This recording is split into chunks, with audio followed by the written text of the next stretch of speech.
Shalom, bien-aimés dans le Seigneur, c'est l'évangéliste Jimmy Indiang avec Indiang Ministries. Je suis très content de nous retrouver au travers de cette vidéo et j'aimerais en quelques minutes nous partager une petite pensée qui m'est montée dans le cœur. C'est dans le livre de Osée chapitre 4, le verset 6, où la parole de Dieu nous dit ceci. J'aimerais bien nous le lire.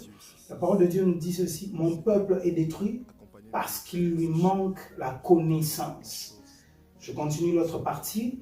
Puisque tu as rejeté la connaissance, je te rejetterai et tu seras dépouillé de mon sacerdoce. Puisque tu as oublié la loi de ton Dieu, j'oublierai aussi tes enfants.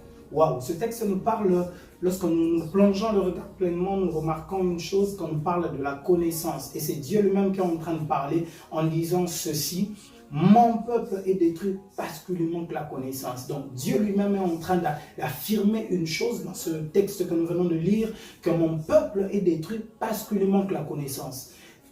Le peuple de Dieu n'est pas détruit parce qu'il lui manque de l'argent. Non, le peuple de Dieu n'est pas détruit parce qu'il lui manque les moyens de voyager ou la guérison à leur maladie. Non, le peuple de Dieu est détruit parce qu'il lui manque la connaissance. Et Dieu lui-même affirme cela. J'aime lorsque Dieu nous parle dans sa parole en affirmant ce chose, en disant mon peuple, donc son peuple à lui, est détruit parce qu'il lui manque la connaissance. Vous remarquez un peu une chose.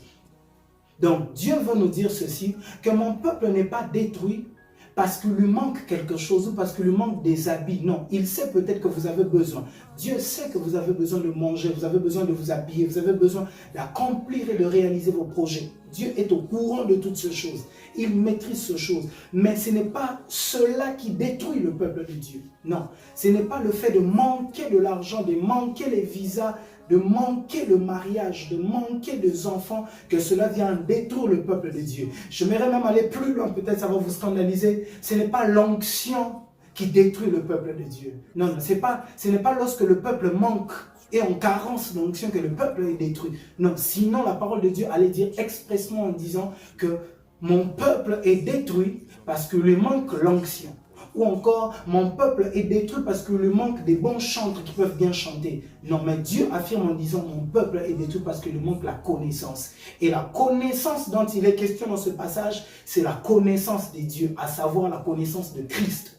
C'est le fait de connaître Dieu, de connaître Christ, être dans une vie d'intimité avec le Père par Christ, qui fait que le peuple n'est pas détruit. Parce que la destruction du peuple vient lorsque le peuple n'a pas la connaissance du Dieu vers qui il se rapproche.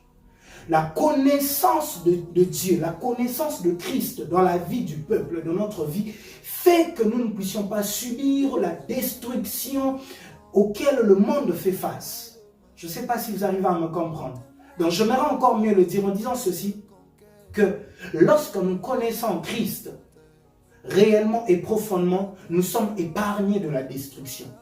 Mais lorsque nous ne connaissons pas Christ, nous sommes livrés à une destruction de notre vie, de notre destinée et de toutes les choses. C'est pourquoi la parole de Dieu nous dit, le Père, il déclare, l'Éternel déclare dans ce texte de Osée chapitre 4, le verset 6, en disant dans sa partie A, que mon peuple à moi est détruit parce que lui manque la connaissance. Donc mon peuple n'est pas détruit quand il manque de l'onction, non, parce que lorsque nous connaissons Christ, nous jouissons de son onction, parce que c'est la connaissance de Christ qui nous emmène de jouir des atouts qu'il a, des choses qu'il possède en lui et des choses qu'il a en lui. C'est pourquoi, mes bien-aimés dans le Seigneur, j'aimerais nous dire ceci pour finir dans ces quelques minutes. Recherchons à connaître Christ, car cela est la garantie de notre sécurité et la garantie de ne pas être détruite et la garantie d'être épargné de la destruction et des fléaux qui frappent ce monde. Car malgré les circonstances compliquées et les moments difficiles, ce qui nous maintient dans la foi, c'est notre connaissance en Christ, notre connaissance en qui il est, en sa personne, en son œuvre, en son identité, qui fera que nous puissions faire face aux réalités et aux circonstances de la vie. C'est pourquoi j'aimerais nous dire, restons attachés à Christ et apprenons et recherchons à connaître le Dieu de la Bible que nous servons. Alors je nous dis, soyez richement bénis chez vous, à nous revoir prochainement. Amen.